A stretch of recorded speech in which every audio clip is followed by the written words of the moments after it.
Mesdames et messieurs, bonjour et bienvenue à vous dans On se dit tout. Parfois, des idées nous traversent l'esprit, des idées qui nous donnent des ailes et pourtant on peut très vite les balayer d'un revers de la main tant leur faisabilité nous semble difficile, voire impossible. Mais justement, pourquoi certains rêvent d'abord, imaginent ensuite, dessinent et finissent par concrétiser, alors que d'autres, au contraire, s'interdisent d'avancer? Je ne souhaite pas vous proposer de psychanalyser la question, mais plutôt d'avancer et de changer la donne. Alors comment y arriver et croire en soi? On en parle avec un duo de choc. Et ensuite, notre interview santé sera consacrée au laser en dermatologie avec le docteur Achraf Loudriri. Restez avec nous pour les détails, vous êtes les bienvenus.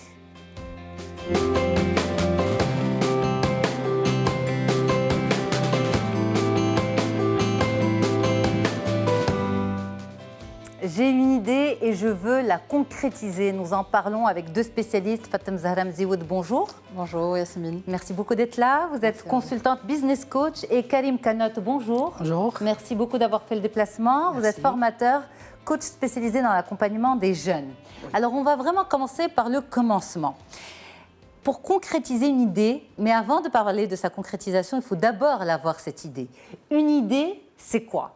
Est-ce que c'est, pour vous les spécialistes, un processus de réflexion ou c'est un coup de tête? Fatem Zahra Mzioud.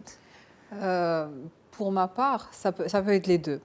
Parfois, ça peut émaner d'un besoin, d'un constat dans la vie de chaque jour, dans la vie professionnelle, personnelle, ou parfois, ça peut être juste un rêve. Quelque chose qu'on a vu, ça dépend aussi de la constitution de la personne. Il y a des personnes qui ont une vision, qu'on appelle des visionnaires, des gens qui voient loin, qui voient des choses que d'autres personnes ne voient pas. C'est un talent, c'est une compétence. Et d'autres personnes qui mûrissent, qui préfèrent faire mûrir tout un ensemble d'éléments, de variables, et par la suite trouver cette idée. C'est-à-dire c'est une idée qui peut être innovatrice ou c'est une idée qui peut être une solution par rapport à une problématique donnée. Ok, mais l'idée du coup de tête, est-ce qu'en général c'est une bonne chose ou c'est au contraire, il faut s'en méfier? Le coup de tête. Le coup de tête, ça peut émaner d'un stimulus externe, c'est-à-dire que j'ai vu quelque chose quelque part qui m'a stimulé à avoir cette idée, comme ça peut émaner du cœur, parce que le cœur aussi a ses raisons que la raison ne connaît pas. Et peut-être dans la vie, il y a des idées qu'on a sur un coup de tête qui vont changer notre vie vers le positif, bien évidemment. Et du coup, ça dépend aussi de la vitesse de réflexion de chacun. Il y a des gens qui ont développé cette rapidité à faire coucher des idées, d'autres l'ont développé moins. Moins, exactement. Alors, vous avez parlé des visionnaires. Moi, je suis intriguée par ce profil de personnes. Vous avez parlé de talent. Et souvent, on a l'impression, enfin, on a la perception des visionnaires comme étant des gens qui naissent avec un don. Alors que vous parlez de talent. Est-ce que nous pouvons tous devenir visionnaires? Ça, c'est une grande parenthèse que j'ouvre pour revenir ensuite à notre sujet. Mais visionnaire, est-ce qu'on peut le devenir? Oui, parce que le talent, d'abord, est un don, mais qui peut se développer. Si on lui donne la possibilité de le mûrir, de le réfléchir, quand on y croit et quand on crée l'environnement pour le développer. Maintenant, nous avons des blocages. Donc là, chaque personne se lance son processus de développement de personnalité. Elle peut bloquer par rapport à certaines phases. Mais le visionnaire, ce talent, ce don, parce que le talent, c'est quoi? C'est quelque chose qu'on fait d'une manière très facile, pas beaucoup d'efforts. Tout à fait. Et on a été connus, on nous connaît. Si je te dis quel est ton talent, peut-être que tu en es conscient, peut-être que d'autres personnes le perçoivent en toi, mais toi, tu ne le vois pas. Et donc, ce visionnaire-là, c'est quelqu'un qui se permet de voir loin et qui ne se limite pas. Tu l'as dit tout à l'heure, des personnes s'interdisent. Il y a des personnes qui s'interdisent d'aller plus loin et de voir plus loin. Bien sûr, on ne va pas faire de psychanalyse, on ne va pas remonter dans le vécu de chacun, mais vous, en tant que coach, dans le coaching, on vous a aussi enseigné à dépasser les limites. C'est important. Reconnaître ses limites, reconnaître là où ça bloque et avancer et faire avancer les gens avec vous. Est-ce que c'est important de regarder derrière? Pourquoi, par exemple, si je décide de changer de façon de faire, d'essayer de comprendre pourquoi je bloquais jusque-là et pourquoi aujourd'hui je veux avancer? Est-ce que c'est important de le réaliser ou pas? Bien sûr, le passé fait partie. On n'a pas de futur, on n'a pas de présent sans passé, sauf qu'il ne faut pas s'y attarder, justement. Et c'est un levier d'action. Pour moi, le passé est un levier d'action. C'est important, mais ce n'est pas très important. Maintenant, quand vous dites limite, et quand vous avez dit le coaching vous a enseigné, je pense que la communauté des coachs sera d'accord avec moi, en tout cas j'espère, qu'on ne nous enseigne pas au départ. En fait, c'est du développement personnel en amont, sauf que peut-être il y a une prise de conscience qui est certains blocages que nous avons tous ou que nous pouvons avoir tous à un certain moment de notre vie et qu'il faut déployer ou il faut avoir les moyens pour relever ces blocages. Ok, alors maintenant on va concrétiser notre thématique. J'ai une idée, je veux la concrétiser. Comment d'abord croire en son idée et comment dire stop à ce qui va venir bloquer mon processus de réflexion et mon droit de rêver tout simplement. Karim Khanot. Alors pour faire un petit parallèle entre avoir une idée, accoucher d'une idée, je vais donner l'exemple d'une maman qui va accoucher d'un bébé. On ne peut pas accoucher d'un bébé sur un coup de tête, ça se prépare. Déjà, prendre la décision, ça prend du temps, de la réflexion, choisir le bon timing. Après, quand on décide d'avoir un bébé, on se prépare physiquement et psychiquement à accoucher de ce bébé-là. Et on se met dans la tête que c'est un processus qui se joue sur 2 variables. Ça veut dire que la maman, elle doit prendre soin d'elle et de son bébé. Comme un être humain qui veut accoucher d'une idée, la concrétiser par la suite, il doit prendre soin de l'idée, qu'elle soit bien choisie, le timing et tout ça, mais aussi doit prendre soin de lui. Parce que, vous l'avez dit tout à l'heure, tout le monde a des idées, mais ceux qui arrivent à les concrétiser, on n'est pas tous... on ne va pas tous les concrétiser de la même façon, avec la même vitesse. Et du coup, préparer celui qui va travailler sur l'idée, c'est une étape pour moi qui est primordiale. Et c'est l'idée des croyances, c'est l'idée Mais si on devait utiliser une expression qui revient beaucoup dans vos spécialités, c'est les croyances limitantes. Oui. Ce qui vient d'abord et avant tout représenter un frein pour l'idée, pour le rêve, parce qu'avant même que ce soit une idée au départ, c'est vraiment un rêve, ça reste très flou. C'est idéalisé. Ce sont les croyances limitantes. Ces croyances limitantes, comment les repérer? Comment je peux savoir que là, je suis face à une croyance limitante, que j'en suis victime? Si tu permets, avant de répondre à ta question, d'abord, avant de penser au blocage de l'idée, il faut aller dire pourquoi. Parce que les croyances, comme il y a des croyances limitantes, il y a des croyances aidantes.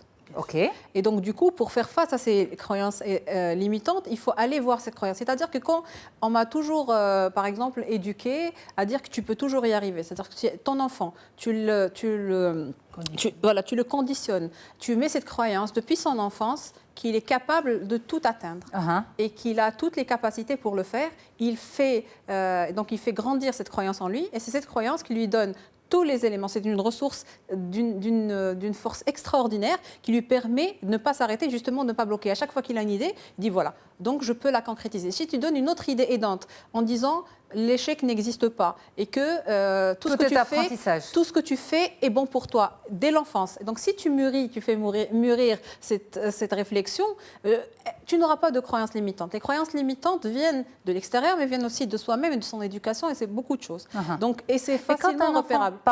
Quand un enfant petit dit à ses parents « non, je ne suis pas capable de le faire Est-ce que c'est une peur, c'est une appréhension ou il a déjà une croyance limitante? Parce que parfois, à 5 ans, 6 ans, ils peuvent nous surprendre et nous dire « non, maman, je ne suis pas capable de le faire C'est une croyance limitante ou c'est une peur? Et après, on referme la parenthèse, on continue. D'accord. Donc, pour répondre à votre question, l'idée des croyances, on dit toujours que la croyance se vérifie par l'expérience. Il y a des gens qui vont avoir un certain nombre de croyances en se basant sur leurs expériences. J'ai testé de sauter 2 mètres, je n'ai pas réussi à le faire, donc je crois que je ne peux pas le faire sur la base d'une expérience réelle. Et il y a beaucoup de gens qui vont se baser sur les expériences des autres. Ça veut dire que si mon papa, si ma maman, si mon frère, si mon voisin n'arrive pas à le faire, donc moi aussi, je ne peux pas le faire.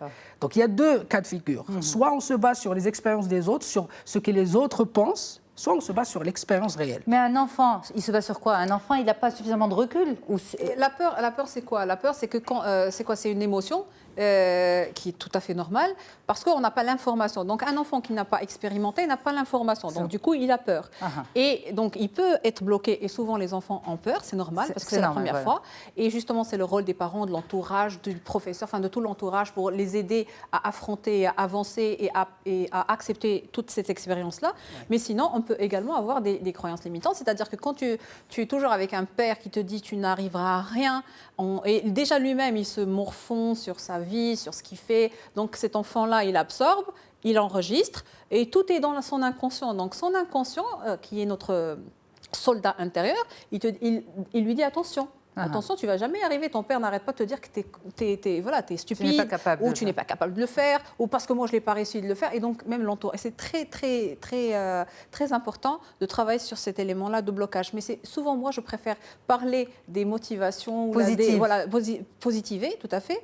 Et par la suite, parce que le blocage reste un blocage qui n'est pas définitif. C'est ça ce que je dis. Donc, si on devait revenir aux croyances limitantes ou aidantes, vous dites... Il faut d'abord partir des croyances aidantes? Tout à fait. OK. Mais si, par exemple, j'ai une idée et je me dis, mais ça, c'est un rêve, je ne pourrai jamais le faire. Je ne suis pas la seule. Je représente beaucoup de personnes. Je ne pourrai pas. Quelle croyance aidante je dois aller chercher? C'est un effort supplémentaire à faire, en fait. C'est comme gravir une double montagne. Exactement. C'est pour ça que nous, quand on travaille avec quelqu'un pour définir un objectif ou travailler sur un projet, on travaille sur le fait que l'objectif doit être réalisable, c'est-à-dire le fait de calibrer le niveau de difficulté optimale pour la personne. C'est une façon de concrétiser, parce que ce qui empêche les gens de réaliser leurs objectifs, leurs idées, c'est le fait de rêver soit au-delà de leurs limites, de leurs compétences, de leurs capacités, ou au-dessous. Parce que quand on travaille... Mais justement, alors là, je me permets de vous interrompre parce que je ne suis pas vraiment d'accord. Je ne suis pas coach, je ne suis pas spécialiste, mais quand on rêve, c'est déjà très important. Oui. Alors, dire à quelqu'un, tu dois rêver en adéquation avec tes compétences, c'est déjà limitant, non? Non, c'est pas ce qu'on leur dit. C'est ce que j'ai compris. Entre le rêve et l'objectif, parce que l'objectif, on doit le poser sur le temps. C'est-à-dire que d'ici 6 mois, un an, tu travailles sur un objectif. Il doit être réalisable pour être réalisé. Mais si tu veux rêver, ouvrir, on va dire, parce que ça commence par un rêve. C'est ça. Avoir quelque chose qui dépasse un petit peu tes moyens, c'est te challenger. Et puis par la suite, si on veut concrétiser, on le décortique sous forme d'objectifs réalisables. De sous-objectifs. Voilà, c'est un objectif chapeau, une demande au départ. Tu peux rêver d'être milliardaire, c'est ton droit. Maintenant, c'est mon rôle, autant que coach, de travailler avec toi et de calibrer entre le rêve, passer du rêve à l'objectif, selon les capacités, les moyens, les critères de validation qui sont aujourd'hui à un certain nombre. Alors, on va détailler tout ça, justement, dans un petit moment, toutes les questions techniques, mais c'est aussi, je reviens à cette histoire de doute. Comment lutter contre ces doutes? Ça, c'est un gros frein. C'est clair. Vous ne voulez pas qu'on les appelle croyances limitantes? Non. Mais les doutes sont là. Ils sont là, ils seront toujours là. Sauf que, qu'est-ce qui change dans la donne? C'est la personne en elle-même. Et c'est pour ça qu'il y a 2%, en tout cas il y a un chiffre, je ne sais pas s'ils sont exacts, 2% de la population mondiale qui détient plus que 90% de la richesse mondiale. D'accord. Donc, s'il y a ces chiffres, c'est qu'il y a une raison. C'est pourquoi il y a des personnes qui réussissent et pas d'autres. Et justement, il y a eu des thérapies brèves, il y a eu des modélisations sur les personnes qui ont réussi. Et quand ils ont zoomé sur la vie de beaucoup de personnes, ils ont vu ce qu'ils ont fait. On a trouvé le même mode d'emploi. Et dans ce même mode d'emploi, d'abord, cette personne, elle croit en elle, d'abord. Donc, c'est ça, ces croyances aidantes. Le fait de dire que je suis instoppable, je suis quelqu'un d'illimité, j'ai des capacités. Et il y a d'autres, et justement, cette personne-là, parfois, il faut parler de notre culture. On la voit hautaine, on la voit, elle se prend pour une personne, elle est peut-être vaniteuse, peut-être au-dessus, etc. Mais cette personne, peut-être, elle a vu en elle, cette vision dont tu parles, elle a vu en elle les capacités d'y arriver. Et au lieu de trouver, parfois on trouve des personnes qui nous poussent, des parents, des amis, etc. Mais parfois on dit qu'il n'avait rien pour arriver à ça. Son histoire, son passé, son vécu ne lui prédisait pas cet avenir-là, cet avenir glorieux par exemple. Et pourtant il y est arrivé, il est parti de rien. Oui. C'était quoi?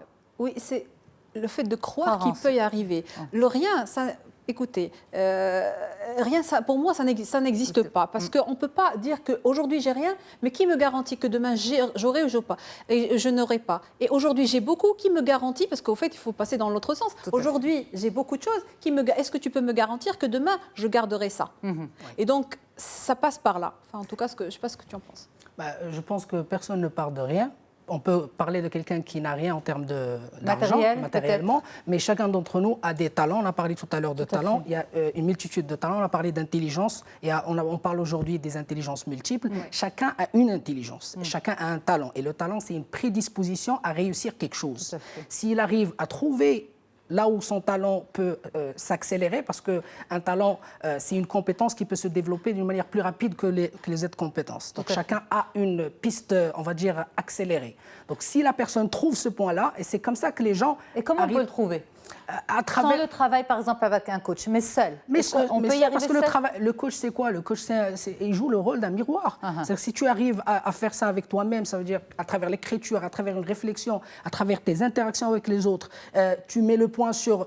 Par exemple, parmi les techniques qu'on utilise pour découvrir nos talents, c'est d'aller poser des questions aux personnes qui nous ont côtoyés quand on était petits. C'est-à-dire notre famille, pour dire quelle est la chose que je faisais depuis mon enfance avec aisance. Qu'est-ce qu'on disait de moi quand j'étais petite? Voilà. Comment j'étais connue, quelle est l'étiquette que j'avais. Et ça se déploie. Et malheureusement, on n'a pas cette culture de développer le talent de l'enfant parce que nous naissons tous avec des capacités. Et donc, il faut juste les développer et voilà, pas les concrétiser parce que la concrétisation, c'est par la suite, mais les mettre en valeur. Voilà, en être en conscience. Mais si tu permets, je vais revenir à un point très important pour cette thématique-là. Quand on parle d'idées, on va concrétiser de l'idée à l'objectif et par la suite au projet, etc. Il y a un élément très important, ce qui nous fait bouger, c'est le pourquoi. Il faut savoir pourquoi je veux faire ça. Si je veux faire ça parce qu'un tel ou un tel le font, c'est pas aussi fort comme ça vient de là. Au fait, c'est de l'émotion. Quelle est l'émotion qui est derrière ça? Et je pense qu'une fois, on en avait parlé en off, et j'avais raconté l'histoire de deux tribus qui avaient un problème, et une des tribus avait pris le petit enfant d'une femme. Ils sont partis au-delà de la montagne et donc ils avaient pris 10 guerriers, les plus grands guerriers, et ils ont essayé de gravir la montagne avec le froid, la neige. Ils n'ont pas pu le faire.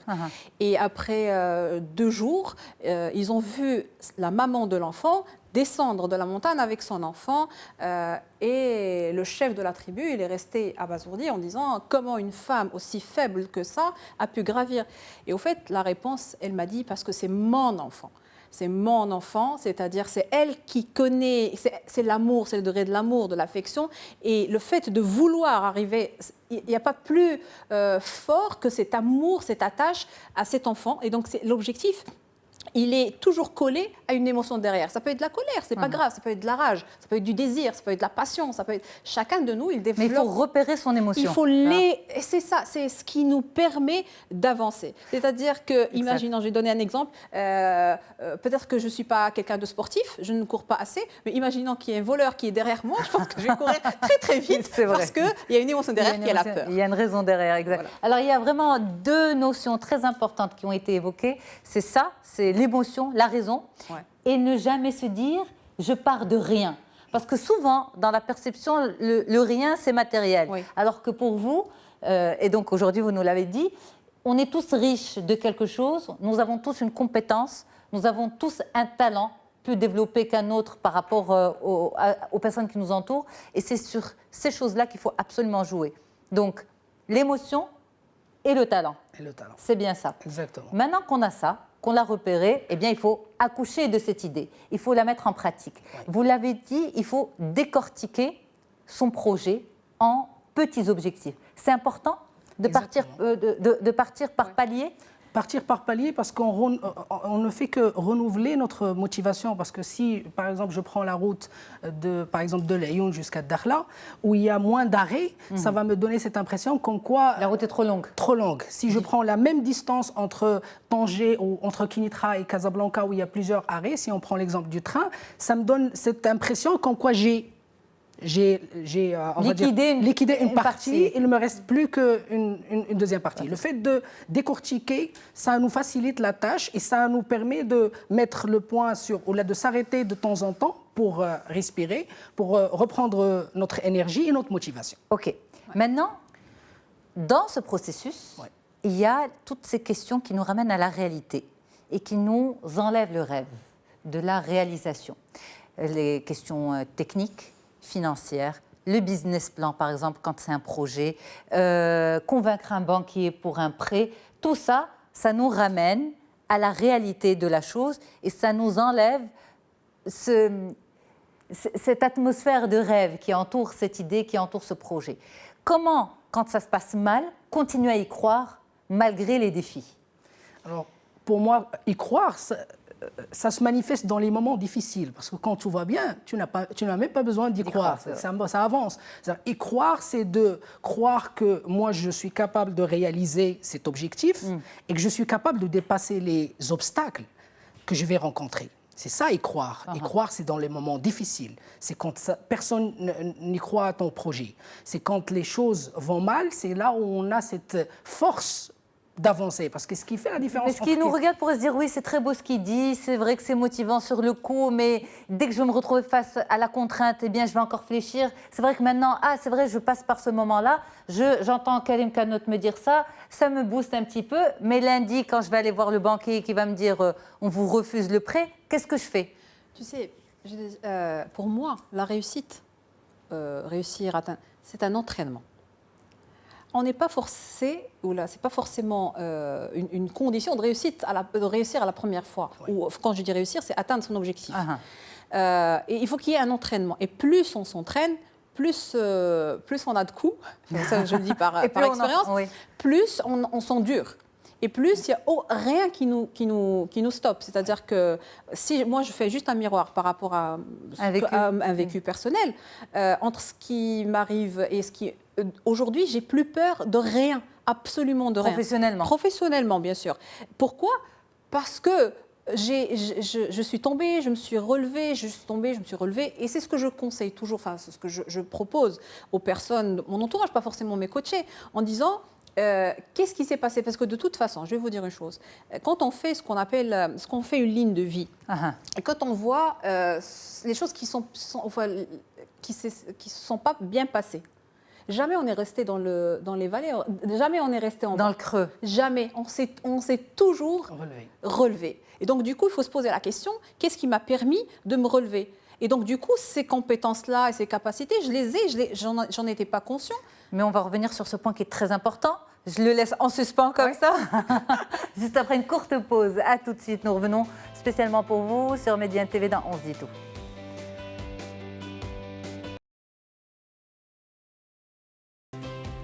Vous êtes installés confortablement pour suivre votre épisode d'On se dit tout d'aujourd'hui. Un épisode qui va vous donner de l'énergie, qui va vous booster pour concrétiser votre idée. J'ai une idée, je veux la concrétiser.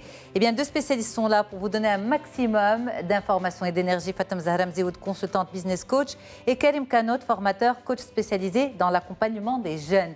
Et il y a quelques instants, avant le break, nous parlions du creux de la vague. Lorsque ça va mal, comment continuer à y croire quand, par exemple, le banquier ne veut pas financer le projet, lorsque je devais avoir un associé que finalement il me lâche, lorsque ça se passe mal, comment continuer à y croire? Et vous étiez en train de nous dire, quand ça va très mal, il faut se rappeler toutes les fois où ça s'est mal passé et que nous avons pu remonter la pente. Oui, parce que c'est un fait avéré.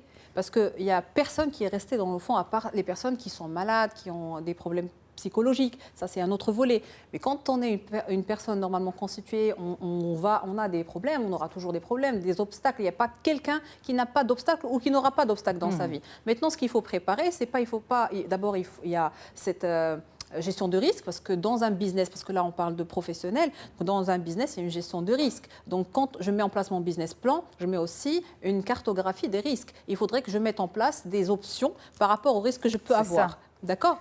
Maintenant, tout à l'heure, tu en as parlé 2 ou 3 fois, financement. Oui. C'est pas. Mais c'est pour ça, pardon, que le coup de tête est dangereux. agir sur un coup de tête, Oui. Oui. ça reste quand même... Oui, agir sur un coup de tête, ça peut être de l'intuition. Tu sais, il Oui, y a des c'est vrai. personnes, il y a beaucoup... Les visionnaires, ceux qui ont de l'intuition, ils m'impressionnent. Oui, C'est vrai. et ça, c'est pas moi qui le dis. Il y a des études comportementales, des analyses comportementales qui te parlent, qui te donnent donnent des comment on appelle ça, des profiling, donc profiler des personnes qui il y a la prise de décision basée sur la pensée et d'autres prises de décision qui sont basées sur l'intuition. Tout à fait. Mais bien entendu, on va pas faire un cours sur l'intuition, ça serait bien d'en faire peut-être une fois en parler. Cette intuition-là, elle est aussi le fruit d'un travail inconscient qui est là. C'est-à-dire, bon, je prends la décision, mais si je suis quelqu'un de cognitif, qui a besoin de comprendre, qui a besoin d'aller chercher les informations, c'est le fruit, cette décision intuitive, c'est le fruit également d'informations que j'ai eues ou que j'ai emmagasinées en amont. Le financement, vous voulez en parler? Oui, je voulais dire que le financement n'est pas un blocage. J'espère que tout le monde va m'écouter aujourd'hui parce que ce n'est pas un blocage. Ce n'est pas la banque qui va décider que je vais avoir un projet ou pas. Il y a aujourd'hui ce qu'on appelle les business angels. Il y a aujourd'hui des associations qui sont prêtes à financer une partie. Donc, ce n'est pas un... C'est un blocage, certes, il faut rester, mais ce n'est pas le blocage. C'est pas le blocage. Il faut trouver d'autres solutions. Si, au départ de mon projet, je n'arrive pas à trouver des options pour faire face déjà au démarrage, je ne vois pas ce que je vais faire quand ça va être un vrai business avec des vrais dangers, des vrais aléas, des choses que tu ne peux absolument pas gérer. Et contrôler en amont. Parce qu'il faut développer ces compétences de gérer le risque et gérer la situation à l'instant T. Ben, ça fait peur tout ça de prendre, d'avoir des idées, de rêver. Non, mais ce que j'ai dit, c'est un entraînement. C'est un entraînement. C'est ça. Alors, j'allais sur une autre question, mais en parlant d'entraînement, aujourd'hui, dans les écoles, les universités, on dit qu'on entraîne les jeunes, les futurs lauréats, à tout. Et dans ces futurs lauréats, il y a peut-être aussi des entrepreneurs. Oui. Et ils sont pas tous censés être salariés d'une entreprise. Ils peuvent aussi être auto-entrepreneurs. Est-ce qu'on les entraîne à ça, à ce profil-là, à la prise de risque, à toutes ces choses-là que nous venons de discuter? Alors, d'après ma petite expérience avec les jeunes dans les universités, les écoles supérieures, il y a de plus en plus de clubs d'étudiants, d'associations, d'incubateurs qui donnent cette possibilité, cette chance aux jeunes de tester leurs idées sur une base qui est, on va dire, sécurisée, parce qu'ils ne risquent rien. Oui. Il y a l'incubateur. On parle d'initiatives comme Startup Weekend, où les jeunes vont se réunir pendant un week-end et être entourés de business angels, de techniciens en entrepreneuriat, qui vont les accompagner à accoucher de leurs idées. On a des personnes qui ont des idées, d'autres qui n'ont pas d'idées, mais qui ont des compétences. Et on les lie dans des petits groupes. Ils essayent l'espace d'un week-end, d'accoucher d'un projet et de le lancer. Okay. Bien évidemment, pas tous les projets vont réussir, mais c'est un entraînement. L'entrepreneuriat, c'est une expérience après l'autre qui va me permettre de découvrir est-ce que j'ai un penché vers l'entrepreneuriat ou le salariat. Et bien évidemment, ça peut me mettre en connexion avec quelqu'un qui a un truc, parce que dans toutes les grandes entreprises, il y avait tout le temps, on parlait de deux types de profils complémentaires. On avait le visionnaire et le technicien, on avait celui qui a de l'argent, l'autre qui a une idée. Exact. Donc c'est comme ça qu'on crée les connexions. Les jeunes ont plus en plus de chances de tester leurs idées.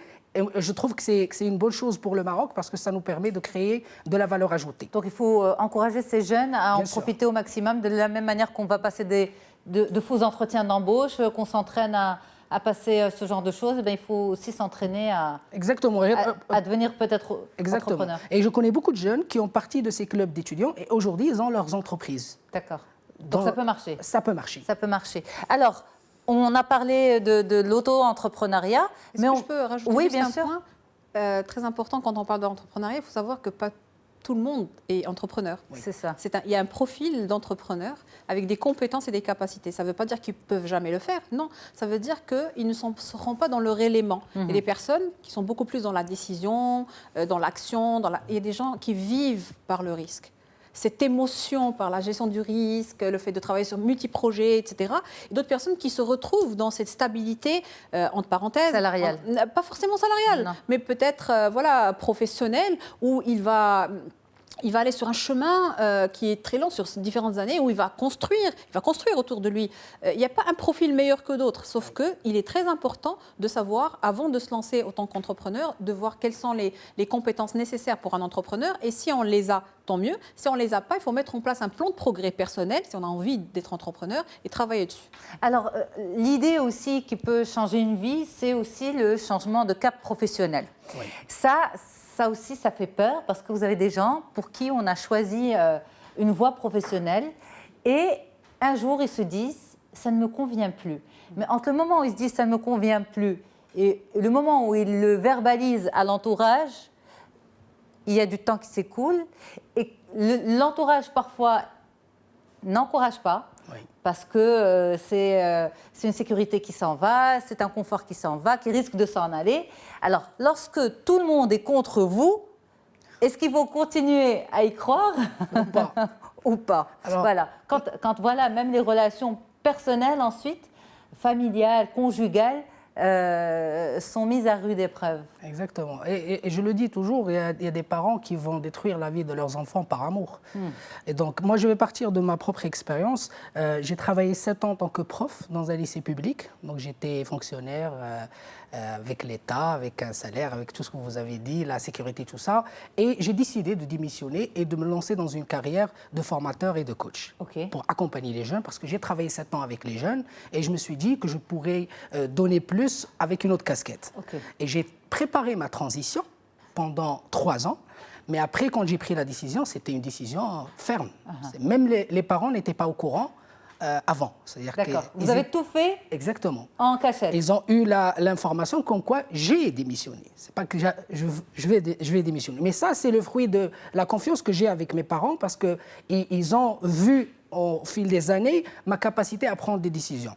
Et cette capacité à prendre des décisions vient de l'expérience et l'expérience vient des mauvaises décisions. Et donc moi, j'ai pris beaucoup de petites mauvaises décisions qui m'ont permis d'acquérir de l'expérience. Sur la base de cette expérience, j'arrivais au fil des années de prendre de bonnes décisions. Et donc, on peut un petit peu déplaire à notre entourage un petit moment, mais si on arrive à leur montrer le résultat par la suite, ils vont y croire après. La situation peut-être la plus complexe, la plus compliquée, c'est lorsqu'on a une famille qui dépend de soi, lorsqu'on est père de famille, mère de famille, lorsqu'on est engagé sur différents crédits, immobiliers, habitat, etc. Là, c'est compliqué de se dire, j'ai une idée, je veux la concrétiser. Est-ce qu'à ce moment-là, on n'a plus le droit de rêver ? Non, on a toujours le droit de rêver. Il y a aussi un timing. Quand on veut concrétiser une idée ou lancer un projet, il y a aussi un timing. Peut-être qu'aujourd'hui, je ne suis pas prêt parce qu'il faut être prêt, il faut préparer aussi l'environnement. Quand Karim a parlé de son expérience, moi, tout de suite, je me suis rappelé ma mère qui avait un rêve. Son rêve, c'était que à chaque fois que j'avais un travail, quand j'étais salariée, la seule chose qu'elle me disait, s'il te plaît, garde ce boulot.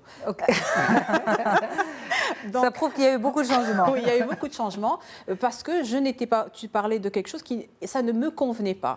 J'arrivais avec de bonnes intentions, mais peut-être mes attentes ne correspondaient pas à l'environnement auquel j'appartenais. Peut-être que si j'avais trouvé une entreprise qui m'avait compris ou qui m'avait donné ce que je voulais, je n'aurais pas été entrepreneur, mais j'aurais été salarié.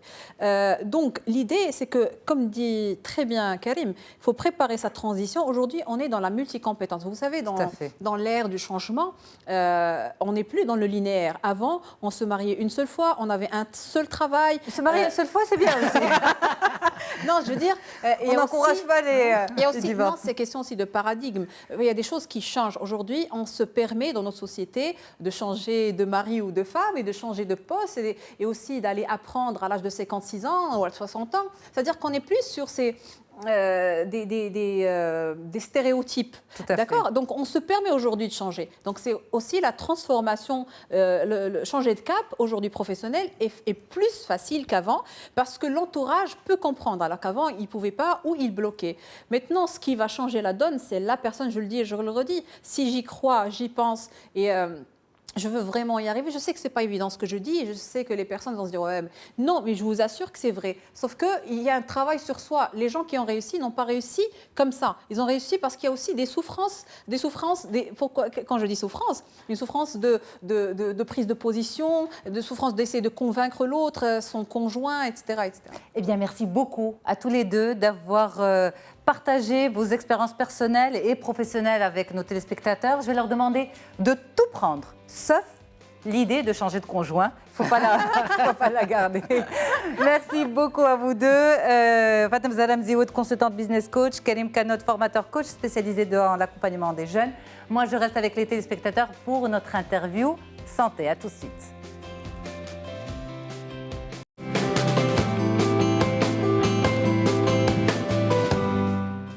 Et nous sommes tout de suite sur le plateau avec le docteur Ashraf Loudriri, médecin dermatologue à Rabat, pour faire le point sur les lasers en dermatologie. Bonjour docteur. Bonjour. C'est un plaisir de vous retrouver. Toujours un plaisir. Alors, aujourd'hui, il y a une panoplie de produits pour le rajeunissement, pour l'embellissement du visage. Et pendant longtemps, avant, on entendait que c'était le laser qui était, on va dire, la pratique miracle pour la peau. Est-ce que le laser en dermatologie est toujours d'actualité ou ça a été balayé par toutes les nouveautés, injections et autres? Non, non, absolument pas. Le laser garde toute sa place. Il y a même des choses qui ne peuvent être faites que par des lasers. Donc après, il existe toute une variété de lasers. Le laser garde une place prépondérante dans l'activité du dermatologue, que ce soit dans le domaine du rajeunissement, mais aussi dans d'autres domaines comme l'épilation, le traitement des taches, le traitement des cicatrices, et bien d'autres choses. Donc le laser n'est absolument pas dépassé. C'est un peu comme le cas des peelings qui sont encore plus anciens que les lasers, mais qui gardent toujours une place importante dans l'activité. Maintenant, c'est au dermatologue de savoir bien manipuler ces lasers et bien poser ses indications. Ok, alors vous avez parlé de rajeunissement, d'épilation ou encore de traitement de taches comme indication de laser. Si on devait prendre le cas du rajeunissement, aujourd'hui on a l'impression que les principales techniques, c'est des techniques médicales, enfin à travers les injections. Or vous nous dites le laser aussi peut faire de l'effet sur la peau. Oui, oui, il y a des lasers de resurfacine qui permettent le relissage de la peau, qui permettent le traitement de certaines rides, parce que les injections ne peuvent pas tout faire. Okay. Certains types de rides ne répondent pas aux injections, et puis parfois certaines problématiques de la peau, de texture, de petites cicatrices à la surface de la peau, de problèmes liés à l'âge qui vont modifier la surface de la peau, ne peuvent pas être résolus ni par des injections de type Botox ou acide hyaluronique, ni même par des injections de mésothérapie. Et le laser, on a aussi certaines zones, par exemple, on peut prendre un exemple, celui de la région péribuccale, ce qu'on appelle fameusement le code barre, où le laser garde une place très intéressante. Mieux que les injections ? Certains cas où les injections ne peuvent pas régler le problème, ou peuvent créer des petits soucis, le laser peut constituer une bonne alternative. Et parfois, le médecin va aussi être amené à combiner des techniques. Parce que souvent, comment ça se passe? La patiente vient pour ce qu'on appelle une consultation d'esthétique faciale, voire même cou, décolleté, dos des mains, mais souvent une esthétique faciale. Et dans cette esthétique, le médecin, dermatologue ou le praticien dûment formé va faire une analyse globale et va voir quels sont les différents problèmes, parce qu'on va être devant différentes problématiques, une problématique de rides, une problématique de relâchement, une problématique de taches, de surface de peau, de perte de volume. Et donc, on va prendre tout ça en considération, et souvent pour régler ces problématiques, une seule technique ne résout pas le problème et on est obligé de faire un protocole, une stratégie de traitement où on va combiner plusieurs techniques pour permettre de se rapprocher, pas de la perfection, mais d'un résultat souhaité par le patient. Ok, mais par exemple, si vous avez une patiente qui vient vous voir, qui vous dit « Docteur, moi je souhaite avoir un rajeunissement facial, mais je ne veux pas d'injection. J'ai entendu parler du laser et c'est ce que je veux. » Est-ce que les résultats seront aussi bons qu'avec des injections, ou bien les résultats que l'on voit, les résultats des injections, vont venir biaiser l'attente de la patiente et donc les résultats du laser seront considérés moins efficaces qu'une injection? Déjà, je pense que les problématiques auxquelles s'adressent les injections sont un petit peu différentes de celles du laser, mis à part, on va dire, la mésothérapie, qui peut un petit peu trouver des points d'intersection avec le laser. Mais les injections les plus communes maintenant, comme la toxine botulique ou les fillers, l'acide hyaluronique, vont s'adresser à des problématiques de perte de volume, pour rééquilibrer le volume.